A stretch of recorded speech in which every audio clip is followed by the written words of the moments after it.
Shalom, hello. Thank you for joining us for this special edition of a podcast we're doing from Israel on the subject of Easter and the resurrection. I'm Eli Birnbaum, the Israel Director for Jews for Jesus, and here with me today is Dan Sered. I'm the Chief Operating Officer of Jews for Jesus, and it's great to be with you. So Eli, thanks for having me. Yeah, thank you, Dan, for having me. Dan was my first boss in Jews for Jesus. He was the Israel Director, was a branch leader back then. I don't remember. That's right. Who remembers? and excited to have you, and he's really giving me a lot of opportunities to serve, and so I'm really excited for you. Thank you for joining us. Thank you. Good to be here. So we're here to talk about the subject of Easter and the resurrection, and do we say Merry Easter? Should we say Merry Easter? Happy Easter? How does it work? I never know. I don't know. Growing up, I did not celebrate Easter. It's not something we celebrate in Israel. Yeah, that's right. But I think they say Happy Easter, right? Happy Easter. So hey, let us know in the comments. How do you guys greet people for Easter? You were telling me before that actually the first church you got saved in New York, right? Right. And we actually we didn't celebrate Easter there. We celebrated Resurrection Sunday. Right. So because some churches decide. That's right. Do you say Happy Resurrection Sunday? I don't know. Mary. I mean, it's kind of confusing for us Israelis. My very confusing. My grandfather, he's been a Christian since World War II, I remember the first time I was celebrating Easter in his house, he said to me, "He is risen." He is risen indeed. Right, but I didn't know what to respond. Right. You know? I felt like a little bit less of a Christian at that time. And then I was like, wow, that's an amazing way to say it. And for me, actually, that service, it was the first time I was able to attend an Easter service, because congregations in Israel don't really celebrate Easter, and we'll talk about that in a moment. But for me, that was a very significant moment, because I remember, as we were just talking about Jesus, the resurrection, and we were talking about the fact that he was dead. In 3 days, he came out of the grave. I remember turning to my wife in tears and saying, "I'm going to live forever." And it was just such a special moment. It is. And you want to call it Easter, Resurrection Sunday.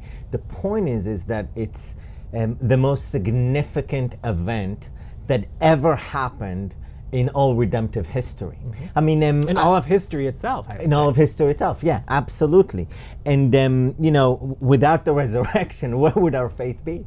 And I think it's like the hinge on it, on our faith stands on this hinge. Did this really happen? Is Jesus who he said he is? Yeah. I mean, he's not just a teacher. I mean, he said, "I am the way, the truth, and the life. If there's no way to the Father but through me." Right. And a good teacher doesn't say those things. Yeah. I mean, we're here trying to maybe teach something or bring some value to you. If I ever said, "Hey, I'm the way, just listen to me," that would be a very bad teacher. Right.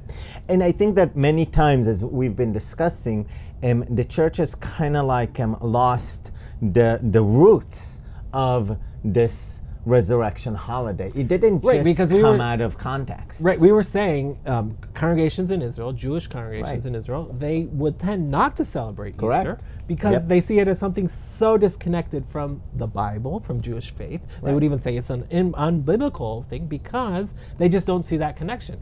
And I remember actually, this is a funny story, but I went and asked one of the pastors here in the country.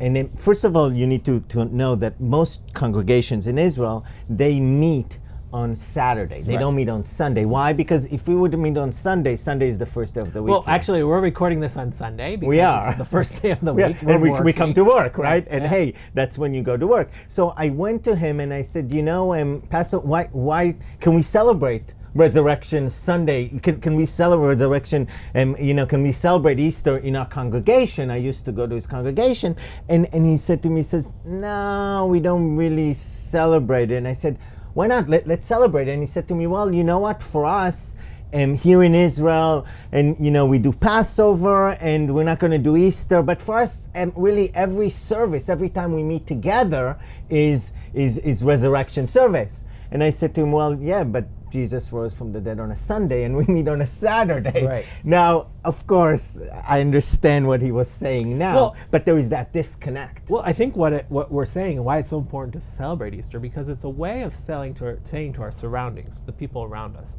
that we believe in this as an historical event. Exactly. We believe in the death and the resurrection of Jesus. Yeah. And as Jewish people, we know that that's connected to Passover. Exactly, it is. It's not, obviously it's a different holiday. Passover happened and Jesus celebrated the Last Supper, a Passover Seder. I know Which, you guys... if you guys haven't watched our episode that we did about Passover, please do. It's in one of our links here, and I think it's a great time. Me and Yoel had a great time discussing You guys have to watch it. It was tremendous. But then we kind of lose the continuation, because Passover and all these feasts of the Lords are all ordained to us in Leviticus 23. And you guys can look at it in the Bible, in your own Bibles. You could see that of course the first feast that we always start with is the Sabbath. Mm-hmm. That's a feast of its own. And then we go to Passover and the Feast of Unleavened Bread, of course. But then we have another feast in Leviticus 23 verses 9 to 14, and that is the Feast of First Fruits. And you got to read these scriptures. It talks about how you needed to come in, and when Israel arrived in the land of Israel, they had to come and bring their first fruits of their harvest. The first fruit is basically after the rain has come and the seeds have been planted, and we've had the rainy season in Israel, which is a very significant time in Israel. The fruits start growing and the crops start coming, and that's around Passover time. Exactly. So after you celebrate Passover, whatever, you harvest, and then you go and you bring your first fruits to the temple.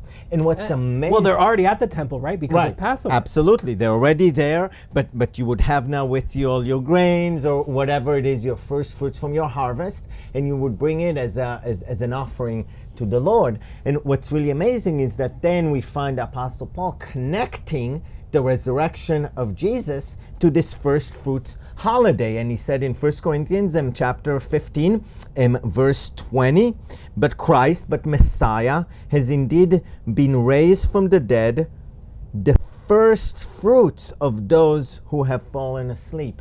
Here Paul connects the resurrection, Easter, Resurrection Sunday, to this holiday of first fruits. So basically, I think what we could be doing is we could kind of look at that, and I think it's actually something that we could think about in how we celebrate in Israel, and maybe something that congregations we can do, because Passover usually is celebrated in the home, correct, and not in a congregational setting.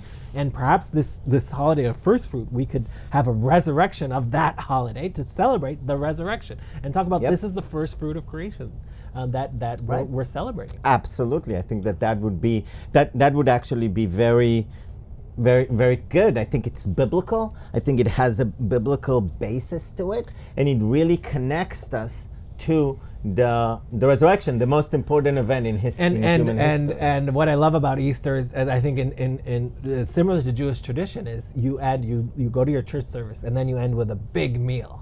That's right. That's right. Although for Jewish people they eat ham, right? I know they won't have the ham, right? So we're not going to do that in Israel. We'll be culturally inappropriate. And that's right. Bad contextualization. But that you have that big meal, and I think that would be something that we could think about how to do in Israel. And so actually in my own church, I'm going to try to think about this year and Passover, how I could do that. That's right. This year, unfortunately, we're probably going to have to do that celebration on Zoom, but perhaps in the future you're watching this and we're able to meet again. Yeah, we can call it First Fruits Resurrection Services live stream.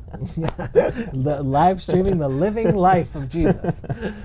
Okay, so in Israel, there are actually 2 locations that people visit to talk about the resurrection. 2 main locations. It's kind of funny because, as both you and I, as we hosted tourists and friends, people from abroad, they always say the same thing, right? They say, so which is the location? Is it the Garden Tomb or is it the Church of the Holy Sepulchre? So the Garden Tomb is a beautiful place. Beautiful. It's a garden, and in it there's a tomb that just looks exactly the way you imagine that it looks. I mean, I don't know actually how we started imagining, but it is a first century burial place where they. It is. It's actually a location that today is owned by another mission, another ministry, great ministry, and that tomb is actually a tomb from those days, from those times. And that ministry, more than they want people to talk about whether this is the location or not, they want to talk about the fact that the tomb is empty. Correct. Jesus has risen from the dead, and that's the important part of it. And there's a beautiful place for services. Yep. And I love that place. Me too. It's a must-see. When you come and visit Israel, it's a must-see. You've got to go and see it. And then there's another place that feels completely different. Completely. The Church of the Holy Sepulchre. In Jerusalem itself, it's in the old city, in the walls. So we need to make, though, a distinction, because it is within the walls, but please remember that the walls that we have today is not the biblical Jerusalem of the time. And why is that important? It's important because, people come and say, well how could you bury within the city? Well, back then it wasn't within the city. The walls, actually, that we have in Jerusalem are very modern. I mean, it's a few hundred years old. They're from the Sultan time. But the point is that during Jesus' time, biblical Jerusalem, the Church of the Holy Sepulchre, the location was outside of the walls. And actually, the church very early on, like I think it was the 3rd, 4th, 5th century. Right. Yeah. 5th. I mean, even before that, they say, but the 5th century they built the church. I think it was. I don't. Well, so the story goes like this. So many of those locations that we have come about because of Constantine's mom, Helena. And when she came on a tour of Israel, if you will, she didn't have a big bus. It wasn't off the bus, on the bus, but she did come to see the Holy Land. She did have a tour guide. She did. She had a lot of local tour guides. And as she would walk around the land, the tour guide would say to her, well, right here, this is where Jesus gave the Sermon on the Mount. And she would say, okay, great, so right there, build a church. And when they got to Jerusalem, to that area, pretty much, hey, this is the place, this is the tomb, this is where I would love he was raised. I would love to be part of that well-funded church planting movement. Build a church there. Exactly. Here's the money. And listen, she had plenty of money, right? For sure. And she said, hey, build a church right there. So that's the location, and most scholars do agree that because of that context, that's probably their location, even though it doesn't feel like it at all. Right. Well, I mean, I think it's important, if you do come to Israel, make sure you have a good tour guide who's going to tell you the truth. Because, I mean, if that person was telling the truth, then that could actually be where he was buried, and that could be a thing. And so I think it's also something worth it to visit. I know a lot of people, a lot of our viewers maybe have different opinions of the Catholic Church or different views of this, but it's actually both the Catholic Church and the Eastern Church share custody of that church, because it's pretty much shared by all the Orthodox denominations. So Greek Orthodox, Russian Orthodox, Roman Catholic, the Coptic Eastern Church that you were mentioning, and so on. Yeah, they all share this location. So they're sharing that church, and they have different times where they think and up to the second. I mean, sometimes we have riots because they break the rule. They have up to the second when does each kind of take care of the tomb location. And they just renovated it, so it looks it's a beautiful place. It is. It doesn't feel like the Garden Tomb. So I think it would be good to see the perspective of what it would look like, and then visit the actual place. Absolutely. So if you guys come to visit Israel and you've visited the both of those places, let us know what you felt about both of the places, and how maybe you're convinced that one of them is, and so you can let us know, and we'd love to hear that. But we don't know, and we're not going to make that conclusion to say this place or that place. But we do know that the resurrection happened, don't we? We do. And actually, what we'd like to show today, and I think where we could add value, is none of us are scholars on the topic of the resurrection, but I think both of us have shared it numerous times with young people, with unbelievers, and just about why it's a reasonable thing to believe in the resurrection. Yeah, and so we're like our viewers, just two guys who've kind of studied, read a little bit. So in terms of apologetics, the defense of our faith, it's important to understand that the resurrection is a big issue. And we want to encourage you to go and share your faith, of course. And then this is something that I know my friends, unbelieving friends, my family or unbelievers, this is a part where they look at me and say, what? Jesus rose from the dead? That's ridiculous. I mean, what are you talking about? We get the crucifixion. A lot of people were crucified back then. That's a historical fact. But you believe that he rose from the dead? That's ridiculous. You're a fool. If he did rise from the dead, everything he said is true. Absolutely. And I think that's where it comes to it. Yeah. Like if you come and you study the faith in Jesus and you're kind of thinking about it, what does it mean? In the end, it boils down to is Jesus who he said he is. Amen. And if he is, then the Bible and everything that's in it needs to be taken completely seriously. Yeah, absolutely. And so I think it's very reasonable to believe in the faith in the resurrection. And I would also say that if you don't believe in the resurrection, that's not enough. You need to kind of explain what happened. And here's, when we look at the resurrection, we have to say, is it a truth? Is it true? Or is it a lie? Yeah. Emet or sheker, as we say That's right. in Hebrew. And so if we went down the lie road, there's a few options. Either it's a conspiracy, it's a legend, or it's some sort of hallucination. Yeah. And so I don't think it's a conspiracy, but let's see why it's not a conspiracy. Right. And I think that for me, the most convincing evidence, why I think it really takes more faith to not believe in the resurrection, is the eyewitness testimonies. Mm-hmm. And the eyewitness testimonies, we have to recognize those eyewitnesses were followers of Jesus during his time, simple people from all walks of lives, right? So you have a tax collector there, and you have a doctor, and you also have just fishermen, right? I mean, you've got people from all walks of lives. And what really convinces me, of course, they tell us in the New Testament, they say, hey, this is what happened. Jesus, appeared to us in bodily form. He really rose from the dead. And then later on, we read, not even in some in the New Testament, but a lot not in the New Testament, from church historians, from history of that time, both church history and non-church history. So even historians from that time who don't believe in Jesus, who don't believe in God.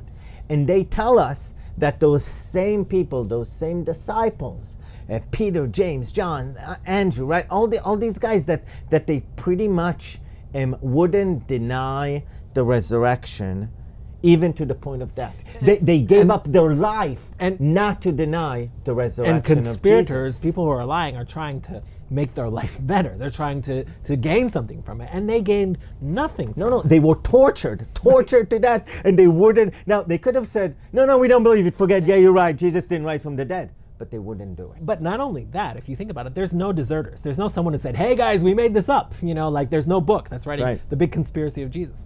And so that just doesn't make sense. And these guys weren't politicians, change their mind every 5 seconds. Yeah, they kept going and saying it. I mean, you look at Paul being beat up in Jerusalem in Acts and saying, I'm here and I'm talking about the resurrection of the dead, because that's what I'm talking about Jesus. Yeah. And so they're all like having this, they're very convinced.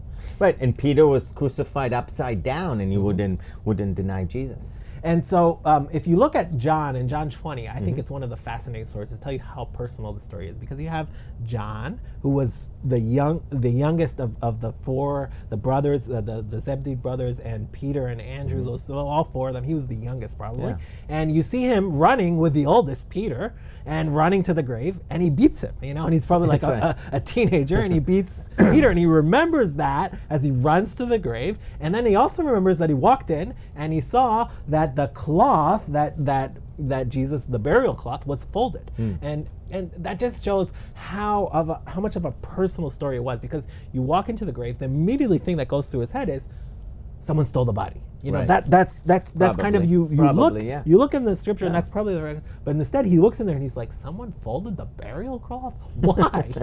Like why? And there's the headcloth over there, and I just beat Peter. They were running to see who took the body, like who did this, and they see that he's risen. And you know who told them it? Who told them that the grave was empty? It was Mary Magdalene.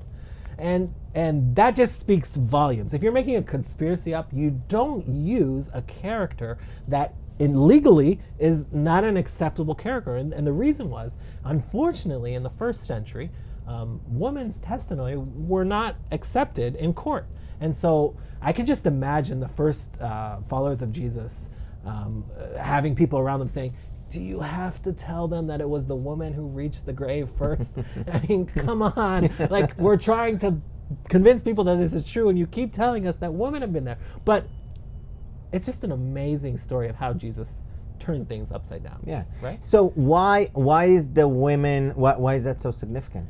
Well, you were telling me before, and it's kind of bringing it up, that the gospel kind of goes to everyone. Right. And it's just turning it around to those outcasts, to those who are oppressed. And in that time, women were oppressed. Correct. Very much. And it was very sad. They were even seen like it was just a horrible time. And the New Testament kind of pushed in a new way to treat the way that we treat women. And the first one who brings it out is that story of the resurrection. Yeah. So you're saying that basically if this was a conspiracy, why would they have the women as the ones who are testifying? Their testimony wasn't credible at all. And the only reason they would put it there is because that's really what happened. And that story is what a revolutionary movement that starts here. Yeah. And just saying, who saw Jesus first? The woman saw them first.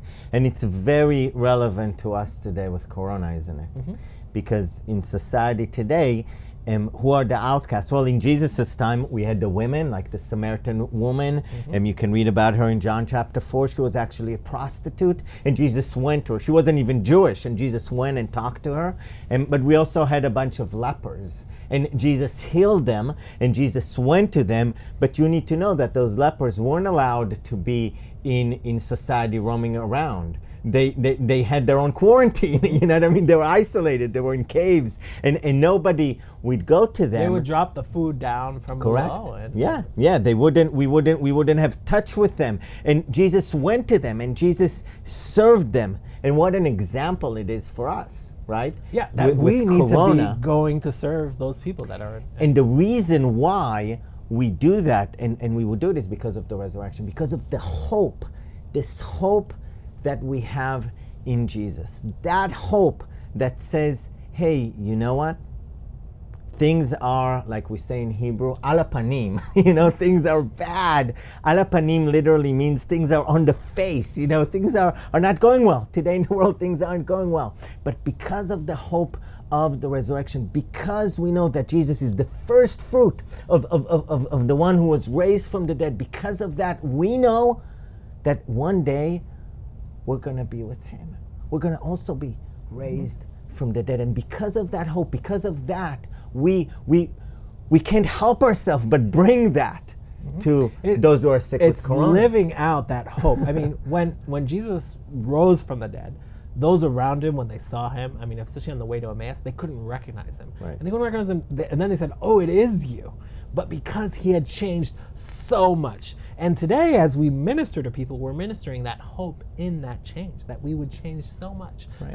And that's what we want to do as we minister. So let us know during this difficult time, of course, taking your precautions. There's staying at home can be a way of also loving our neighbor, especially if you're sick. But still, there's those that are vulnerable, that are weak, that need us to minister. So how can we be reaching out to them during this time? I know some of our team have created some takeout food for the homeless, so they can serve them during this time, and it's really been impacting them. It's impacting the people because they feel like everyone's forgotten them at this time. Everyone's in their own problem. It'll be great to know how you are bringing that hope of the resurrection to your community.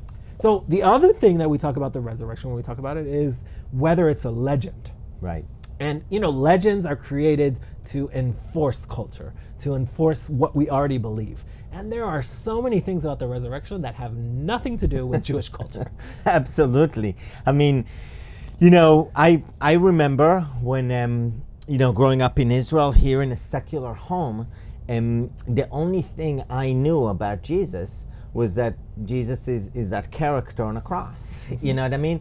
I would always see him. He was on the cross. A suffering cross. Never knew that there was a belief that he rose from the dead. Do you remember when we did here in Jews for Jesus as well? Remember when we launched our first survey?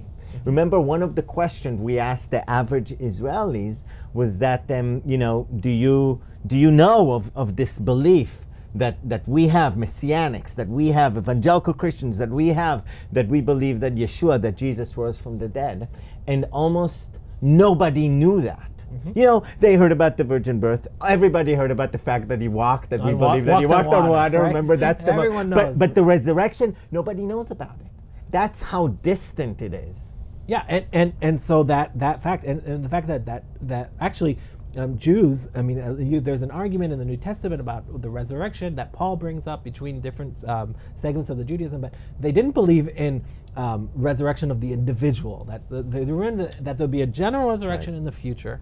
And in this time, there's this individual that raises from the dead. But not only that, he claims to be God. Right, right. And they claim that he is God himself, a human being as God who walks among us. Which was completely countercultural, un-Jewish. Remember, that's why they wanted to throw rocks at him. Mm-hmm. And he never came up and said, no, you're misunderstanding me. I'm not really saying that I'm God. No, he actually said, I am. Yeah.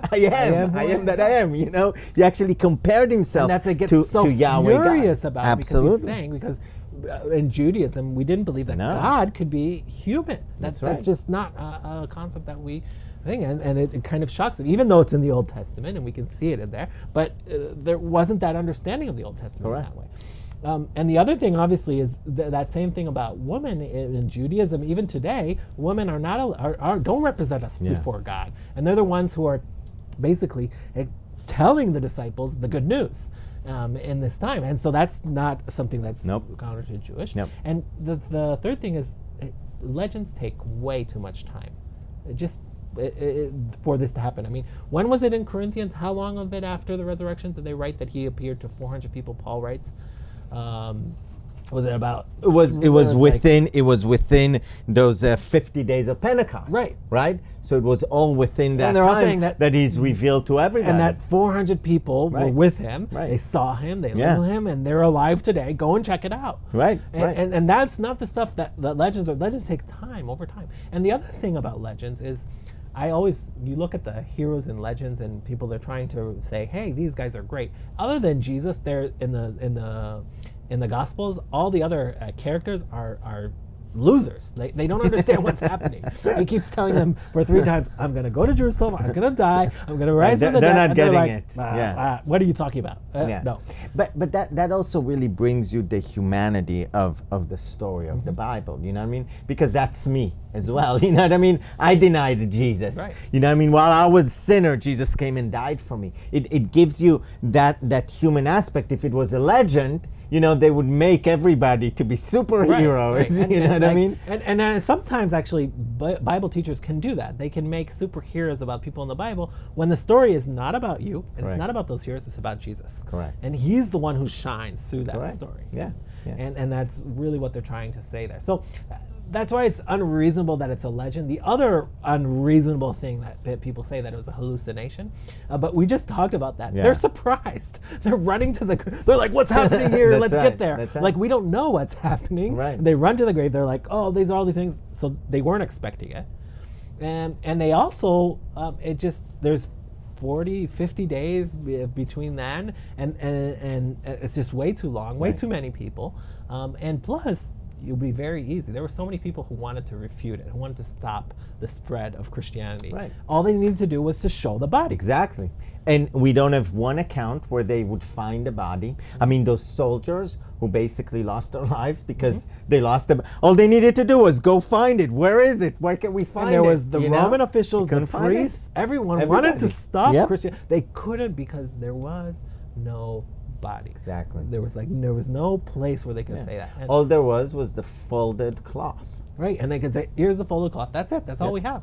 And it's empty. And no one could explain what happened. And they weren't tried for these things. And they were actually kept spreading it.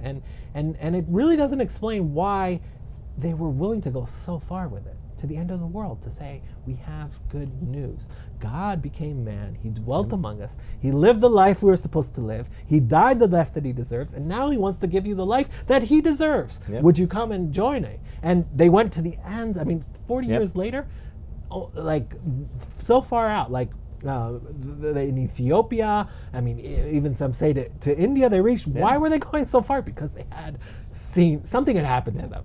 When we read about the Apostle Paul, I mean, that's what he keeps on saying. I want to go to the ends of the earth. You know, it's always this, I got to go and share this message of hope. Why? Because it completely transformed my life. And it transforms everybody's life. And that's the invitation. The invitation is, hey, what Jesus come and what he did is not only for back then, it can transform your life here and today. So I think as those of you guys are celebrating Easter, as you've invited people to your Easter service, and you've talked about it, I think it's important for every follower of Jesus to remind people, hey, I believe in this. I believe Jesus died. I believe he rose from the dead. And I believe he's offering that to everyone. And it's okay if people think that's crazy, but actually it's unreasonable to believe that he didn't rise from the dead. Right. That's what I'm trying to say, that we're trying to say. Yeah, what we're trying to say is that you need more faith. If you wanna believe in what's most reasonable, what's most logical, really,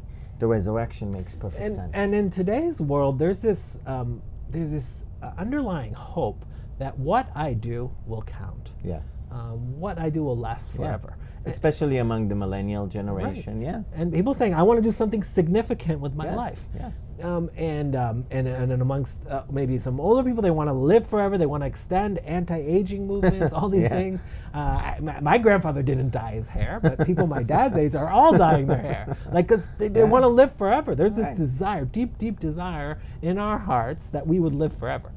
Well, the resurrection answers that. It says, you will. And it not only says that, it says everything that you do when you make Jesus your Lord and Savior is significant. Yep. Like everything you do in your life is significant. Yeah. It matters, and it matters to God. Yeah. Everything that you do matters, and everything that's happening in this world matters. And also, as we're going through a time of great suffering in the world, it's important to say that we don't believe in a God that is above the suffering. No. We believe in the God that suffered amongst us, that he died the death, and he died a death of oppression.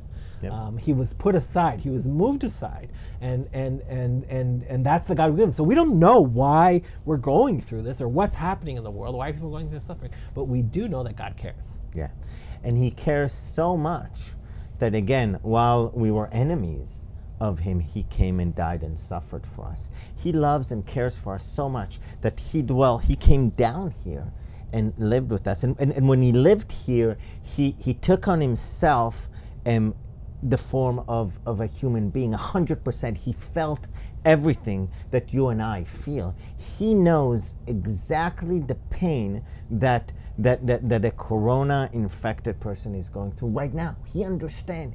He knows it. He knows all the pain and suffering. And he didn't stay up there in heaven, but he came here. He came, he suffered, he died. And he rose from the grave to give us that hope, that one day we know that we can have that perfect body, and that we can be with him in absolute perfectness. He's going to perfect us. It's going to be wonderful to be up there with him without the suffering, and he did all of that to give us that hope. So he could only do that. It's only God who could do that type of transformation. And that's he understands. And that's the hope that we live with today. Yeah. In the midst of crisis, in the midst of suffering. Yep. We don't have the answers. We don't know when it's going to be better or when this, but we do know that it will be better. And we do know that he will return to restore all things. We live here in Israel. We don't even know when we're going to have a government again. I mean, is it going to be this week? We don't even know. We don't know We don't know how to solve this problem with Corona. We don't know how to make peace between Israelis and Palestinians. We don't know. We don't know how to solve the most problems that would seem so easy. You know what I mean? With all of our technology or whatever, we would think that by now maybe we could predict the weather, but we can't even do that, Yeah, but we have that hope. Yeah, and we do know that Jesus will return. Yeah. And we know that, that's, and so I want to encourage you as you're celebrating Easter, with your family traditions and with your church things, just take a moment, maybe to one person, two people that don't believe in the resurrection, and remind them that you do believe in this, and remind them that it's a reasonable thing to believe in. And you can do it it doesn't take much to do that. I think it just gives you just that opportunity just to lay it out there. It's like, oh yeah, this is the day that I believe Jesus rose from the dead. Yeah, and please remember that there is nothing that you could do with your cleverly, or even with our own clever arguments here. You can't convince somebody of the resurrection. That's something that God does. So what you do is you share, you tell them, hey, today's Resurrection Sunday. I believe in the resurrection. Maybe give them some verses, scripture, pray, and love them. Yeah. Love them even though they disagree with you. That's okay. It's not up to you. That's something that God does. And what's most important is I think we testify about Jesus. We share about him. What I like to say often is our most important apologetic is our lives. Absolutely. So we testify with our words that Jesus rose from the dead. He is. And then our greatest apologetic is how we live it out and how we love for them. Absolutely. So thank you so much for watching. Thank you so much for joining us.